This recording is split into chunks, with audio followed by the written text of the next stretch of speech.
Assalamualaikum warahmatullahi wabarakatuh. Hai, balik lagi sama aku Amalia dengan nomor pokok mahasiswa 212151016 dari jurusan Pendidikan Matematika kelas 2021A Fakultas Keguruan dan Ilmu Pendidikan Universitas Siliwangi. Video ini dibuat untuk memenuhi tugas ujian akhir semester dari mata kuliah Teknologi Informasi Komunikasi dan Media Pembelajaran dengan dosen pengampu Dr. Hamsatun Nikmah Magister Pendidikan.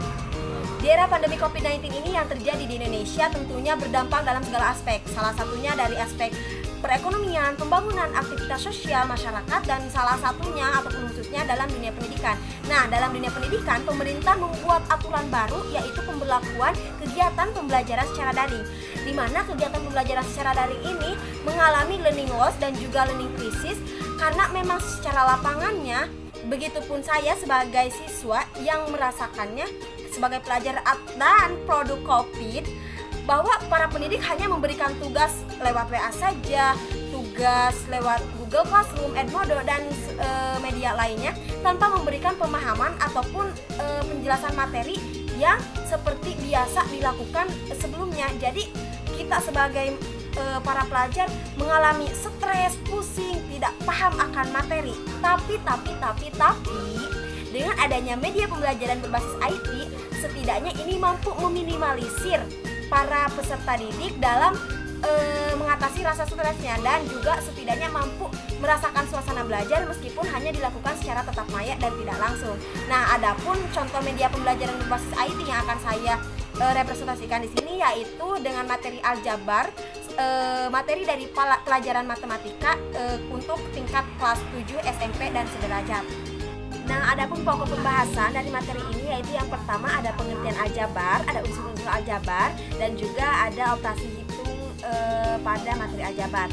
Nah, untuk yang pertama itu, jadi aljabar itu salah satu cabang dari ilmu matematika yang menggunakan simbol dan operasi matematika, baik itu penjumlahan, pengurangan, perkalian, dan pembagian untuk memecahkan masalah. Nah, aljabar ini berasal dari bahasa Arab yang artinya restorasi ataupun melengkapi. Kenapa kita harus paham dulu pendefinisian dari aljabar itu sendiri? Karena yang pengen dingertiin itu nggak cuma doi, tapi aljabar juga pengen dingertiin supaya nanti kita lebih mudah dalam memahami materinya. Untuk selanjutnya yaitu ada unsur-unsur aljabar. Yang pertama itu ada variabel, di mana variabel ini sebagai lambang pengganti dari suatu bilangan yang belum diketahui nilainya dengan jelas. Nah, variabel ini juga biasa disebut dengan peubah, tapi tidak bisa merubah kenyataan kalau dia lebih memilih yang lain daripada kamu. Oke, contohnya itu yaitu dari 4x ditambah 3y ditambah 8, di mana x dan y ini berperan sebagai variabel. Yang kedua itu ada koefisien, di mana bilangan pada bentuk aljabar yang memiliki variabel. Oke, kita lihat dari operasi hitung 4x ditambah 3y ditambah 8. Berarti kalau bilangan yang memiliki variabel itu berarti ada angka 4 yang memiliki variabel x dan juga ada angka 3 yang memiliki variabel y. Berarti koefisien dari bilangan tersebut yaitu 4 dan 3.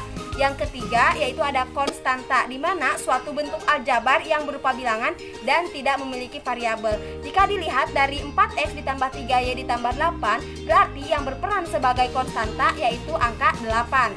Dan yang terakhir yaitu ada suku, di mana suku ini biasanya dipisahkan oleh operasi hitung, entah itu penjumlahan, pengurangan, pembagian, dan perkalian.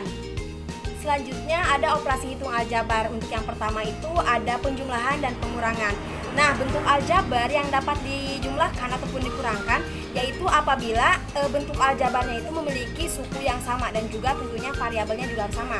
Yang pertama itu untuk bentuk umum dari penjumlahan itu AN ditambah BN sama dengan dalam kurung A ditambah B dikali N. Begitupun juga sama dengan pengurangan yaitu AN dikurangi BN sama dengan dalam kurung A dikurangi B dikali N.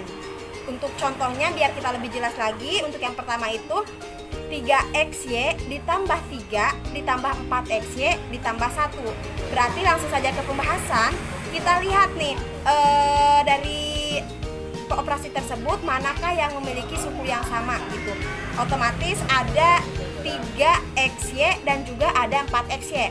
Berarti kita jumlahkan, kalau lebih tepatnya lagi kita jumlahkan dulu koefisiennya, berarti 3 ditambah 4 dalam kurung berarti dikali xy ditambah berarti ada dua konstanta yaitu bilangan 3 dan bilangan 1, berarti ditambah dalam kurung 3 tambah 1. Berarti 3 tambah 4 7, berarti 7XY ditambah 4. Berarti hasil dari 3XY ditambah 3 ditambah 4XY ditambah 1 menghasilkan 7XY ditambah 4. Nah, selanjutnya untuk bentuk pengurangannya yaitu ada contoh 5XY dikurangi 5X dikurangi 3X dikurangi 1. Kita lihat dari suku yang sama yaitu ada negatif 5X dengan negatif 3X. Berarti untuk pembahasannya 5XY dikurangi dalam kurung 5 dikurangi 3 dan dikali X dikurangi 1, berarti menghasilkan 5XY dikurangi 2X dikurangi 1. Berarti hasil dari 5XY dikurangi 5X dikurangi 3X dikurangi 1 yaitu 5XY negatif 2X negatif 1. Nah, untuk selanjutnya pembahasan perkalian pada bentuk aljabar. Nah, pembahasan perkalian bentuk aljabar ini bentuk umumnya itu yaitu X plus A dikali X plus B, dimana dalam bentuk aljabar ini memiliki 3 sifat. Yang pertama itu sifat komutatif dan asosiatif, namun komutatif dan asosiatif ini berlaku pada perjumlahan juga. Dan yang ketiga itu ada sifat distributif. Untuk yang pertama sifat komutatif itu bentuk umumnya itu A ditambah B sama dengan B ditambah A karena pertukaran, ataupun juga A kali B sama dengan B kali E. Untuk yang kedua itu sifat asosiatif. Untuk bentuk umumnya yaitu ada A ditambah dalam kurung B ditambah C sama dengan dalam kurung A ditambah B ditambah C, atau juga dalam bentuk perkaliannya A kali dalam kurung B kali C sama dengan dalam kurung A kali B dikali C. Nah, untuk sifat distributifnya untuk bentuk umumnya yaitu yang pertama itu ada A dikali dalam kurung B ditambah C, atau juga sama dengan A kali B ditambah A kali C. Nah, ataupun juga A dalam kurung B ditambah C sama dengan AB itu A dikali B, AB ditambah AC. Nah, untuk selanjutnya ada pembagian aljabar. Pembagian aljabar ini biasanya variabelnya itu pengoperasiannya itu dikurangi.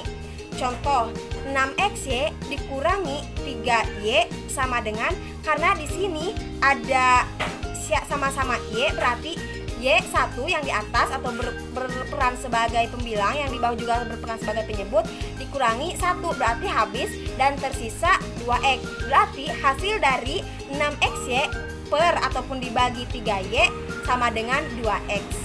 Kemudian kita akan menuju ke latihan soal. Nah, untuk soalnya yaitu ada 4X ditambah 12Y dikurangi 10Z dikurangi 8X ditambah 5Y dikurangi 7Z. Maka hasil dari operasi hitung tersebut adalah, langsung kita ke pembahasan. Berarti 4X ditambah 12Y dikurangi 10Z ditambah 5Y dikurangi 7Z itu kita lihat dulu sukunya yang sama gitu.